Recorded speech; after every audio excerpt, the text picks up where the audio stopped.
Empathy to revive a lifeless conversation. We have all found ourselves in the midst of a lifeless conversation. Perhaps we're at a social event hearing words without feeling any connection to the speaker. Or we're listening to someone my friend Kelly Bryson would call a Babylonian, someone who elicits in their listeners the fear of interminable conversation. Vitality drains out of conversations when we lose connection with the feelings and needs generating the speaker's words, and with the requests associated with those needs. This effect is common when people talk without consciousness of what they are feeling, needing, or requesting. Instead of being engaged in an exchange of life energy with other human beings, we see ourselves becoming water baskets for their words. How and when do we interrupt a dead conversation to bring it back to life? I would suggest the best time to interrupt is when we've heard one word more than we want to hear. The longer we wait, the harder it is to be civil when we do step in. Our intention in interrupting is not to claim the floor for ourselves, but to help the speaker connect to the life energy behind the words being spoken.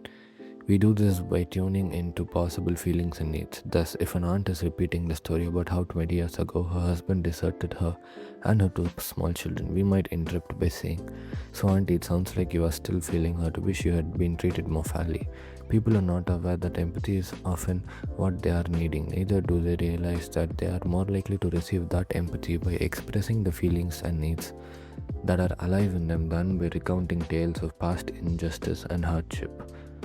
To bring a conversation back to life, interrupt with empathy.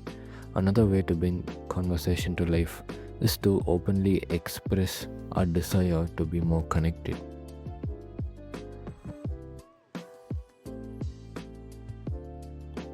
And to request information that would help us establish that connection. Once at a cocktail party, I was in the midst of an abundant flow of words that seemed lifeless. "Excuse me," I broke in addressing the group of 9 other people I had found myself with. "I'm feeling impatient because I would like to be more connected with you, but our conversation isn't creating the kind of connection I'm wanting. I'd like to know if the conversation we've been having is meeting your needs, and if so, what needs of yours are being met through it." All 9 people stared at me as if I had thrown a rat in the punch bowl. Fortunately, I remembered to tune into the feelings and needs being expressed through their silence. "Are you annoyed with my interrupting because you would have liked to continue the conversation?" I asked. What both the listener, both the speaker too. After another silence, one of them replied, "No, I'm not annoyed. I was thinking about it, what you were saying. And no, I wasn't enjoying the conversation. In fact, I was totally bored with it." At the time, I was surprised to hear this response because he had been the one doing most of the talking. Now I am no longer surprised. I have since discovered that conversations that are lifeless for the listener are equally so for the speaker. Speakers prefer that listeners interrupt rather than pretend to listen.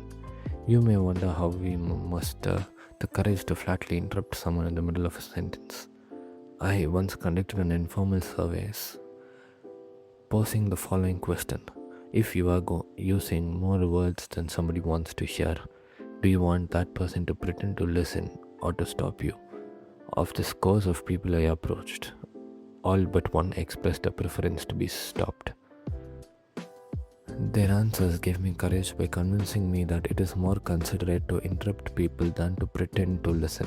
All of us want our words to enrich others, not to burden them.